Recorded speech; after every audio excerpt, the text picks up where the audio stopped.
Yang perlu diketahui dalam masalah alam barzah adalah semua orang yang punya dosa, dan tidak sempat bertaubat di dunia, maka sudah cukup mendatangkan azab kubur padanya. Walaupun dia belum tentu masuk ke neraka. Karena untuk masuk ke neraka harus ada timbangan amal hari kiamat. Beda kalau orang kafir dan orang musyrik. Orang munafik itu tidak ada lagi timbangan amal. Mereka sudah langsung diseret ke dalam api neraka. Ditimbang amal ini adalah orang-orang yang beriman. Orang yang beriman kepada Allah tapi masih punya dosa, maka ditimbanglah amalnya. Melalui timbangan inilah nanti dilihat, kalau amal baiknya lebih banyak, maka dia masuk ke dalam surga. Kalaupun amal buruknya lebih banyak, masih dilihat lagi, apakah Allah masih mau memaafkan dia, atau misalnya dia masih bisa mendapatkan syafaat saudara-saudaranya, kerabatnya, orang yang kenal dia, atau Rasulullah SAW sendiri, bisa saja. Jadi dia bisa saja selamat ke surga. Jadi untuk masuk ke neraka itu ada proses. Tapi azab kubur nggak ada prosesnya. Siapapun meninggal punya dosa, teman-teman sekalian, hati-hati. Sekecil apapun dosa itu sudah cukup mendatangkan siksa kubur. Walaupun belum tentu dia masuk ke dalam api neraka. Jadi jangan dianggap remeh. Makanya kisah yang masyhur berhubungan dengan masalah ini adalah kisah Utsman bin Affan radhiyallahu anhu yang pernah menziarahi kuburan lalu terisak-isak menangis seperti anak kecil. Lalu beberapa teman-temannya di zaman khilafah beliau berkata, "Wahai Amir Mu'minin, kenapa anda menangis melihat kuburan? Padahal Nabi SAW sudah menjamin buat anda surga. Dan anda ini siapa? Terkenal anak mantunya Nabi SAW, ya, dapat jaminan surga. Nabi sebutkan lisannya langsung, Utsman di surga, dijamin. Bagaimana bisa anda menangis seperti ini?" Jawaban Utsman radhiyallahu anhu sangat bijak. Orang yang beriman dan berilmu punya jawaban yang tepat. Dia mengatakan Rasulullah SAW menjamin buat saya surga, tapi tidak menjamin saya selamat dari siksa kubur. Dari mana jaminan saya disiksa dulu di kubur? Nanti saya masuk surga, betul. Tapi di kubur disiksa dulu karena masih ada dosa. Maka pemahaman yang dikeluarkan oleh para ulama tentang tadi saya bilang, dosa itu sekecil apapun sudah cukup untuk membuat adanya siksaan, gitu kan? Itu karena pernyataan Utsman bin Affan yang menyebutkan statement tadi. Gitu ya.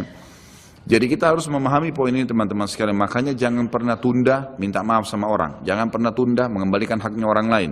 Jangan pernah menganggap remeh dosa-dosa kecil. Tidak boleh sama sekali. Karena kita akan lihat nanti salah satu penyebab azab kubur adalah tidak cebok pada saat kencing. Masalah kecil yang dianggap kecil oleh orang. Gitu kan? Banyak orang anggap remeh. Maaf, banyak saudara-saudara kita yang membawa taksi, kendaraan umum di luar sana, kemudian kadang-kadang kita lihat di pinggir jalan kebelet kencing, main mampir sembarangan saja, ya, kencing sembarangan, tidak membersihkan dirinya, ini berbahaya, penyebab azab kubur. Kata ulama, kalau kencing saja itu sudah menjadi penyebab, bagaimana dengan buang air besar, bagaimana dengan orang junub tidak mandi, bagaimana dengan hal-hal yang lebih besar lagi, gitu kan? Karena memahami hukum-hukum syari seperti ini, kalau hal yang kecil saja dilarang, berarti hal yang besar lebih pantas untuk dilarang. Kalau hal kecil saja mendatangkan azab, berarti hal yang lebih besar lebih pantas mendatangkan azab. Jadi harus hati-hati, gitu kan?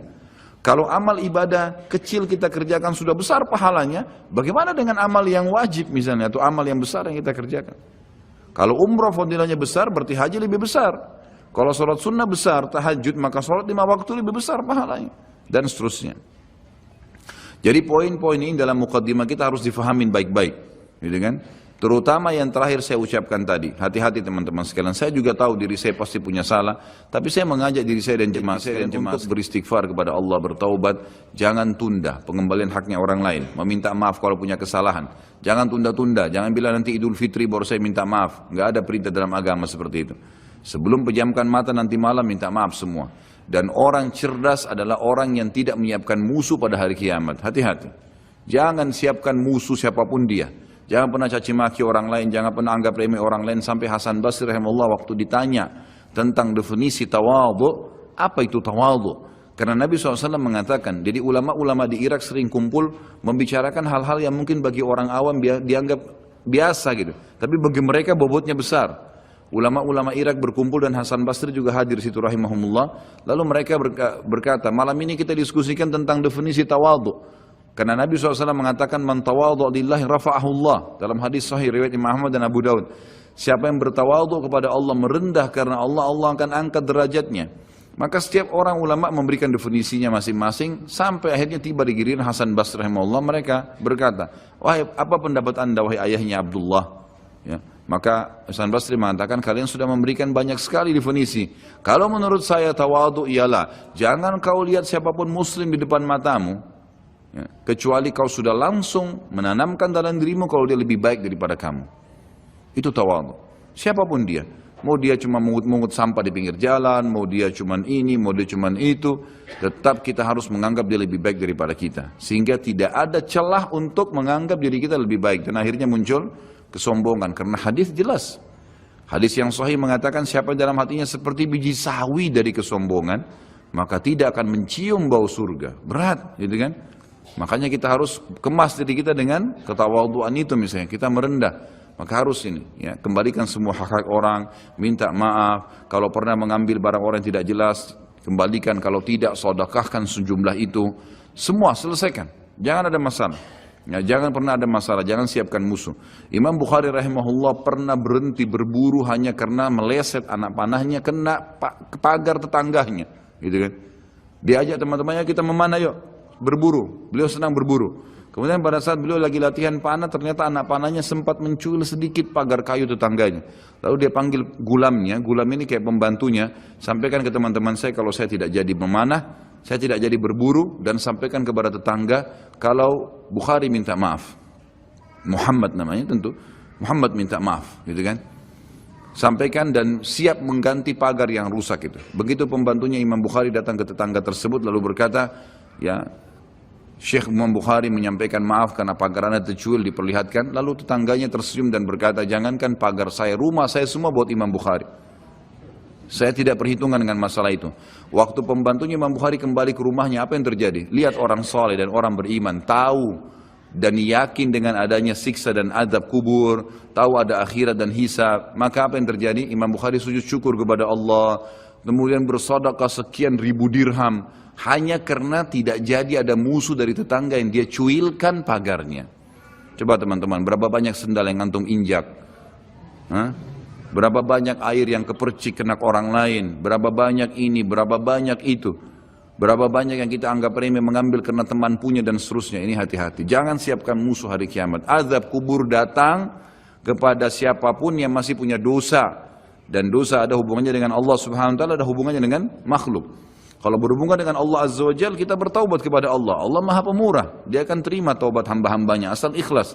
Tapi dengan makhluk nggak bisa. Mencuri, menggunjing, memfitnah, ya, mengambil, memakan, ya, merusak namanya orang lain. Ini nggak boleh.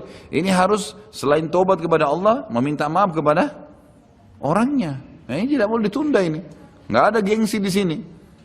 Jadi ini manfaat yang sangat besar dalam muqaddimah pembahasan masalah azab kubur.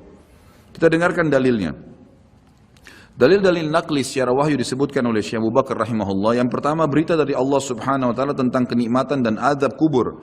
Seperti di dalam firman-Nya disebutkan, surah Al-Anfal ayat 50-51, A'udzu billahi minasyaitonir rajim, walau tara idh yatawaffal ladina kafarul malaikatu yadribuna wujuhahum wa adbarahum wa dhuqu adzabal hariq. Dzalika bima qaddamat aydikum wa anna Allah laisa bidzallamin lil 'abid.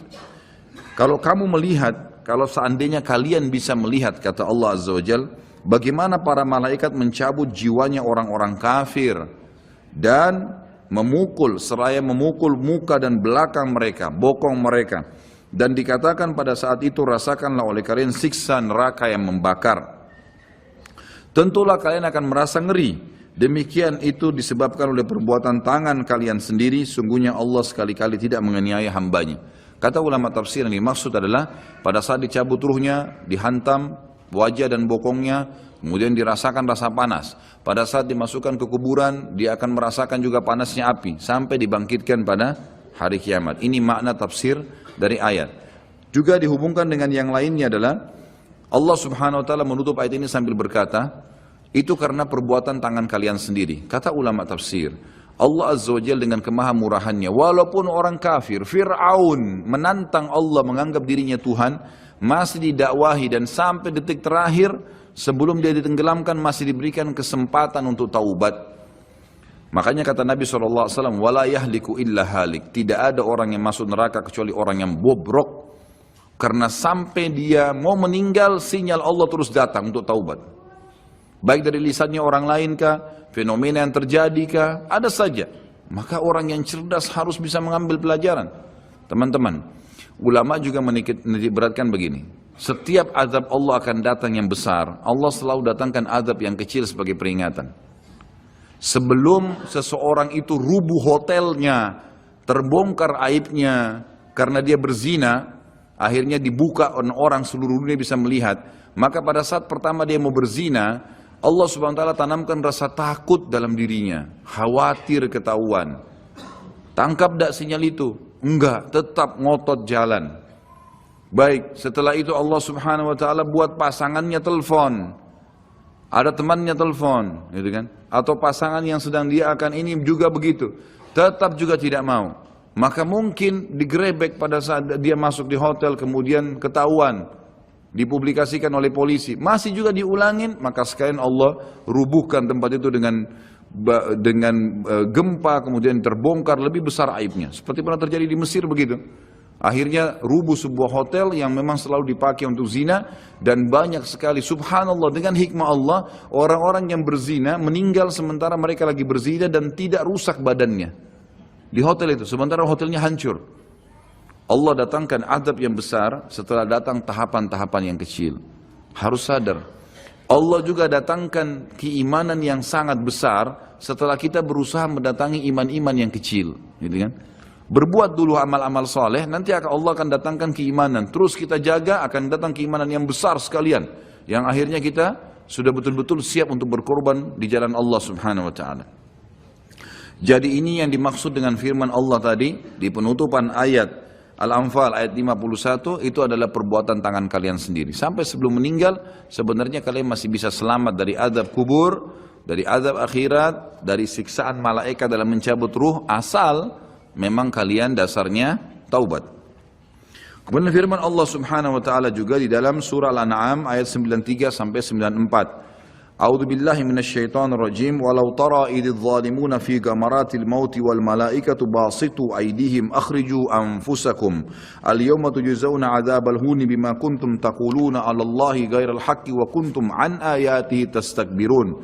وَلَقَدْ جِئْتُمُونَ فُرَادَى كَمَا خَلَقْنَاكُمْ أَوَّلَ مَرَّةٍ وَتَرَكْتُمْ مَا خَوَّلْنَاكُمْ وَرَاءَ ظُهُورِكُمْ وَمَا نَرَى مَعَكُمْ شُفَعَاءَكُمُ الَّذِينَ زَعَمْتُمْ أَنَّهُمْ فِيكُمْ شُرَكَاءُ لَقَدْ تَقَطَّعَ بَيْنَكُمْ وَضَلَّ عَنْكُمْ مَا كُنْتُمْ تَزْعُمُونَ.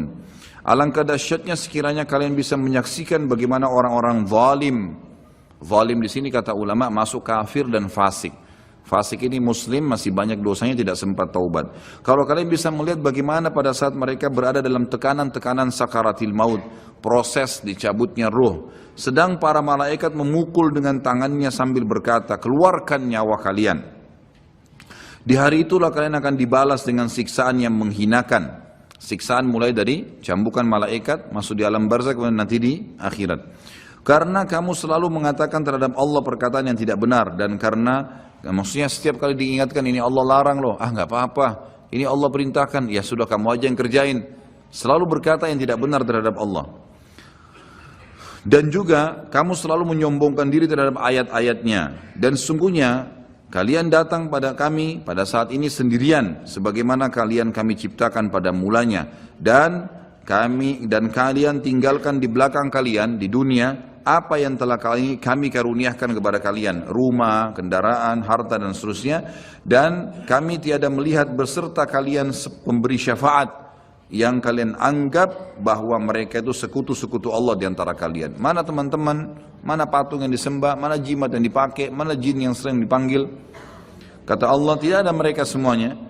Sungguh telah terputuslah pertalian antara kalian dan telah lenyaplah dari kalian apa yang dahulu kalian anggap sebagai sekutu Allah. Ayat ini menjelaskan kepada kita ada proses kematian dan pindahnya ke alam barzah. Kemudian surah At-Taubah ayat 101 berbunyi, a'udzubillahi minasyaitonirrajim, sanu'adzibuhum marrataini thumma yuradduna ila 'adzabin 'adzim. Nanti mereka akan kami siksa 2 kali, kemudian mereka akan dikembalikan pada azab yang besar. Di sini dimaksud kata ulama tafsir, kami akan berikan mereka azab 2 kali di alam barzah dan di alam akhirat bagi orang-orang yang kafir. Ya. Ini berarti penyebutan ada 2 kali siksa, di alam kubur ada siksa dan juga ada di akhirat nanti. Kemudian surah Ghafir ayat 46, ini cerita Allah SWT sampaikan tentang Fir'aun. Disiksa dulu di alam barzah, baru kemudian dimasukkan ke neraka. Jadi 2 kali juga diazab. A'udzu billahi minasyaitonir rajim. An-naru yu'raduna 'alaiha ghuduwan wa 'ashiyya wa yawma taqumus sa'atu adkhilu ala fir'auna ashaddal 'adzab. Kepada mereka ditampakkan neraka pada pagi dan petang di kuburannya. Dan pada hari terjadinya kiamat dikatakan kepada malaikat, masukkanlah keluarga Fir'aun dan kaumnya ke dalam azab yang sangat keras. Kata ulama tafsir, makna ayat ini jelas akan ada azab alam barzah ya, dan juga ada azab akhirat bagi Fir'aun atau orang yang kafir.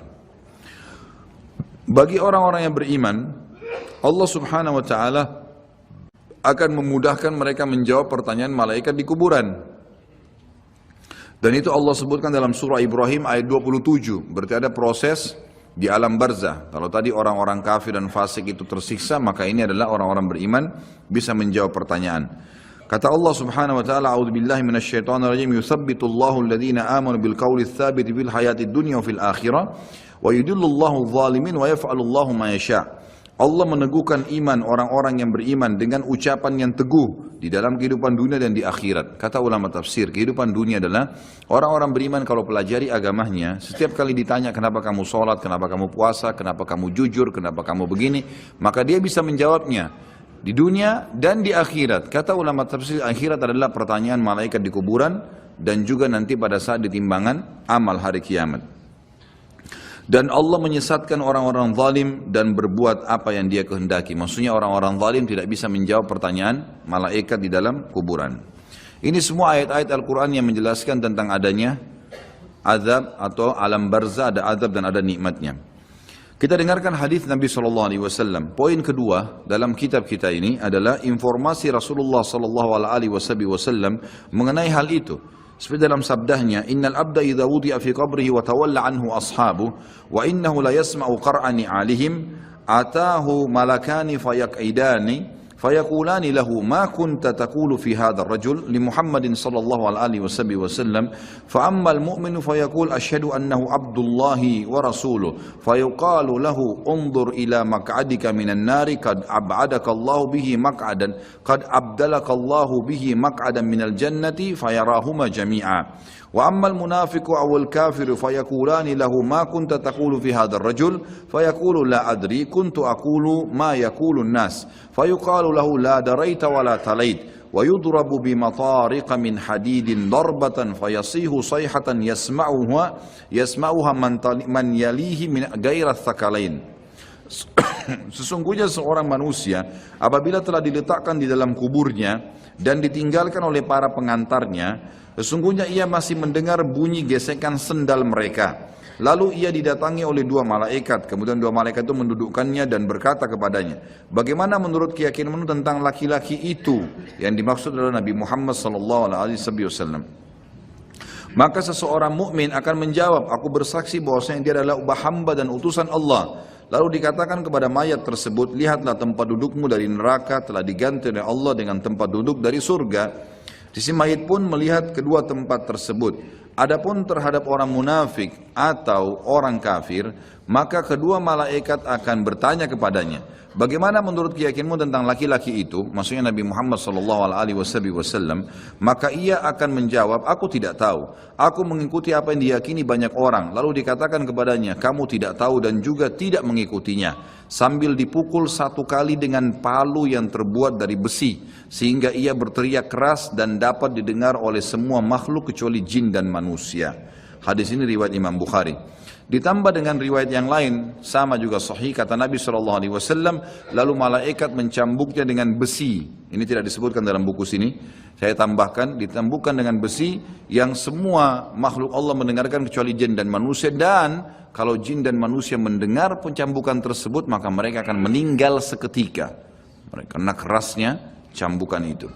Hadis ini menjelaskan kepada kita tentang adanya azab kubur. Selanjutnya hadis Bukhari juga, di mana Nabi SAW bersabda, idza mata ahadukum urida alaihi maq'aduhu bil ghadati wal ashi In kana min ahlin nar fa min ahlin nar fayuqalu lahu hadha maq'aduka hatta yab'atsaka Allahu ila yaumil qiyamah. Apabila salah seorang dari kalian meninggal, maka ditampakkan kepadanya tempat duduknya di waktu pagi dan petang. Jika orang itu termasuk penghuni neraka, maka tempat duduknya dari penghuni neraka. Lalu dikatakan kepadanya, inilah tempat dudukmu sampai Allah membangkitkanmu nanti pada hari kiamat. Jadi sambil disiksa, sambil diperlihatkan pada pagi dan sore hari tempatnya di api neraka. Perlu kita tahu juga, ulama memberikan gambaran setiap manusia, beriman atau kafir, mereka punya tempat di surga dan di neraka. Kita semua ini punya tempat di surga dan di neraka. Dua-duanya kita miliki. Fon diambil dulu.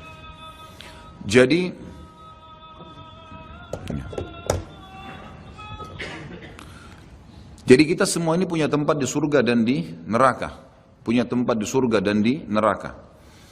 Kalau seseorang mukmin meninggal dunia, maka tempatnya di surga ditempati oleh dia dan tempat di neraka diberikan kepada orang kafir. Kalau dia meninggal dalam keadaan kafir, atau dia munafik, atau dia musyrik, kekal di api neraka, maka dia akan mendapatkan tempatnya di neraka dan tempat yang di surga diberikan kepada orang-orang yang beriman. Karena hadis ini menjelaskan kepada kita, tempatnya diberikan yang di neraka misalnya, tempatnya diberikan yang di surga, gitu kan, diberikan, maka diberikan kepada dia tempat yang layak dia dapatkan. Kalau dia beriman tapi masih punya dosa, layak masuk neraka dulu, maka dia akan tempati tempatnya di neraka. Setelah dosanya bersih baru dia masuk ke dalam surganya. Seperti itu memahami makna daripada hadis tadi. Kemudian juga ada hadis yang lain, tidak disebutkan dalam buku ini, saya sebutkan, kata Nabi SAW, kalau seseorang mukmin meninggal dunia maka akan datang kepadanya 3 sosok malaikat. 2 malaikat rahmat kiri kanan membawa kain kafan dari surga, dan 1 malaikat maut di ubun-ubun kepalanya yang mengatakan kepadanya, hai jiwa yang baik, kembalilah kepada rahmat dan pengampunan Tuhanmu. Maka ruhnya keluar lebih mudah daripada air dari mulut kendi. Kemudian ditangkap oleh malaikat rahmat dan dibungkus dengan kain kafan dari surga, lalu dibawa ke langit. Begitu menembus 7 lapis langit, setiap malaikat di langit berkata kepada malaikat rahmat, siapa ini? Sungguh mulia ruh ini. Kata Nabi SAW, karena ruhnya mengeluarkan wangi yang lebih wangi daripada bau kasturi. Dan insya Allah mudah-mudahan kita termasuk di sini. Lalu berkata Nabi SAW, semua malaikat berkata, semoga Allah membuat ruh ini lewat di sisi kami. Lalu sampai di langit ke-7, terdengar suara dari langit, ini tidak dijelaskan, Allah langsung yang menyampaikan atau malaikat yang menyampaikan pesan Allah. Maka dikatakan, catatkan hambaku ini termasuk penghuni surga, kembalikan dari dunia, di sana saya ciptakan, di sana pula saya akan bangkitkan. Diantarlah jenazahnya, ruhnya bersama jenazahnya diantar oleh kerabatnya, lalu 3 langkah pengantar masih meninggalkan tempat tersebut, dia masih mendengar suara sandal mereka. Sampai setelah 3 langkah, maka malaikat datang mendudukkan dia lalu bertanya, siapa Tuhanmu, siapa nabimu, apa kitabmu? Dia, kalau dia orang mukmin, dia menjawab sebagaimana tadi dalam Al-Quran yang disebutkan dalilnya ya, yang dalam surah Ibrahim ayat 27 itu. Kata Nabi SAW, kalau kalian mau bacalah ayat itu, yuthabbitullahu alladhina amanu bil qawli tsabit bil hayatid dunya wa fil akhirah. Al-ayah. Allah akan tetapkan di lisan orang-orang beriman untuk menjawab pertanyaan di dunia dan juga di akhirat. Akhirat termasuk alam barzah. Maka dia jawab, Tuhanku Allah, Nabiku Muhammad, kitabku Al-Quran. Setelah itu dibukakan baginya pintu neraka. Dia ketakutan melihat azab, siksaan, orang teriak, api yang berkobar-kobar, luar biasa. Sebagaimana juga nanti akan kita bahas kalau membahas masalah neraka. Neraka itu nanti akan penuh, ya, akan penuh tergenang dengan nanah dan darah penghuni neraka. Dan akan menjadi minuman dan makanan penghuni neraka itu sendiri. Na'udzubillah. Maka dia ketakutan, lalu kata malaikat, lihatlah dari apa Allah selamatkan dirimu. Dulu kau bisa masuk sini, tapi karena kau patuh, kau beriman, beramal soleh, kau selamat. Ditutup, dibuka pintu surga, dayang-dayang, permadani, istana, buah-buahan. Dia kagum, kata malaikat, ini tempat kau sekarang. Maka dia pun berdoa mengatakan, ya Allah cepatkan waktu karena aku ingin masuk ke dalam surgaku. Lalu kemudian datang di sebelahnya orang yang tampan, bajunya bersih, badannya wangi. Lalu dia kagum mengatakan, siapa kamu ini? Kata dia, saya amal baik yang akan menemani kau sampai hari kiamat. Salat anda, yang hadir di majelis ilmu seperti ini, puasa, sedekah, bakti dengan orang tua, kerjakan saja itu sampai mati, insya Allah akan menemani kita di kuburan. Lalu kemudian, ya dia ditemani oleh amal tersebut, lalu Allah SWT berfirman, kata Nabi SAW, lalu Allah berfirman berkata kepada para malaikat, lapangkan kuburan hambaku ini seluas pandangan matanya. Dan ya bukalah jalannya supaya dia bisa lihat tempatnya di surga, karena dia belum bisa masuk setiap pagi dan petang hari. Lalu jadilah kuburannya taman dari taman surga, gitu. Kemudian sebaliknya kalau orang fasik atau orang kafir, fasik orang yang banyak dosanya, tidak sempat taubat tadi, dan orang kafir, prosesnya sama, datang malaikat maut diubun-ubun kepalanya dan dua malaikat kiri kanan azab, penyiksa bawa kain kafan dari neraka, lalu malaikat maut berkata, hai jiwa yang busuk, keluar kepada murka Tuhanmu. Maka dia berserakan di tubuhnya, nggak mau keluar, malaikat pun menarik dengan keras sambil berkata, kau pasti akan keluar. Maka ditariklah dengan keras seperti bulu domba yang dibasahkan, dililitkan di pohon berduri lalu ditarik dengan keras sehingga berantakan bulu domba itu. Lalu dibungkus dengan kain kafan dari neraka, dibawa ke langit. Baru di langit pertama semua malaikat nolak, tidak ada yang mau menerimanya. Sambil berkata kepada malaikat azab, ruhnya siapa ini? Sungguh buruk ruh ini. Kata Nabi SAW, karena ruh itu mengeluarkan bau yang lebih busuk daripada bau bangkai. Lalu kemudian kata Nabi SAW, terdengar suara dari langit, Allah berfirman, catatkan hambaku ini termasuk penghuni neraka. Kembalikan dia di dunia, di sana saya ciptakan, di sana pula saya akan bangkitkan. Dikembalikan bersamaan jasadnya diantar oleh kerabatnya. Kemudian pada saat mereka melangkah 3 langkah masih dengar suara sendalnya. Lalu datang malaikat mendudukkan dia, menanyakan siapa Tuhanmu, siapa Nabimu, apa kitabmu. Kalaupun dia orang muslim hafal mati, tetap jawabannya sama. Innama aqulu kama kana yaqulun nas. Saya nggak tahu, saya cuma ikut-ikut dulu orang bilang apa. Dibukakan baginya pintu surga, dayang-dayangnya, permadadinya, semua fasilitas yang luar biasa. Dia kagum, kemudian malaikat mengatakan, lihat dari apa kamu haramkan dirimu. Kamu bisa masuk sini, tapi kamu yang tidak mau. Ya. Lalu ditutup, dibuka pintu neraka, azab, teriak-teriak orang yang disiksa. Lalu dia ketakutan, kata malaikat, ini tempat kamu sekarang, tidak bisa kamu lari darinya. Maka dia berdoa mengatakan, ya Allah jangan cepatkan waktu karena aku tidak ingin masuk ke dalam nerakaku. Datang di sebelahnya orang yang tampangnya buruk, badannya tidak baik, menakutkan. Lalu dia mengatakan, siapa kamu ini? Dia mengatakan, saya amal burukmu yang menemani kau sampai hari kiamat. Zinahnya, dustanya, ribanya, durhaka dengan orang tua. Ini semua perbuatan buruk, harus taubat. Kalau tidak akan menemani di kuburan. Naudzubillah. Lalu kemudian kata Nabi SAW menutupan hadis Bukhari, Allah mengutus kepadanya malaikat yang tidak punya pendengaran dan penglihatan, yang membawa besi, sebuah besi. Kalau besi itu seluruh jin dan manusia bersatu untuk membalikkan saja, mereka tidak akan mampu. Lalu dihantamkan ke orang ini sampai dia hancur, kemudian diulangi lagi, begitu terus sampai hari kiamat.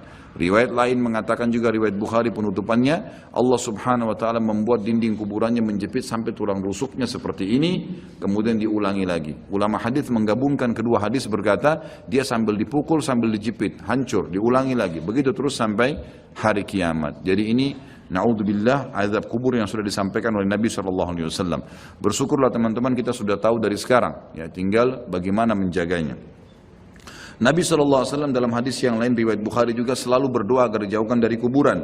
Sebagaimana doa sebelum salam, Allahumma inni a'udzubika min adabil qabri wa min adabin nari wa min fitnatil mahya wal mamati wa min fitnatil masihid dajjal. Ya Allah, sungguhnya aku berlindung kepadamu dari adab kubur, dari adab neraka, dari cobaan fitnah kehidupan dan kematian, serta dari fitnah masihid dajjal. Dalil terakhir kita baca, baru kemudian azan, adalah saat Nabi SAW melewati 2 kuburan. Di dalam hadis Bukhari juga beliau bersabda lewati kuburan tersebut, innahuma yu'adzabani wa ma yu'adzabani min kabir. Kedua penghuni kuburan ini sedang disiksa, dan mereka disiksa bukan pada hal yang dianggap besar oleh manusia.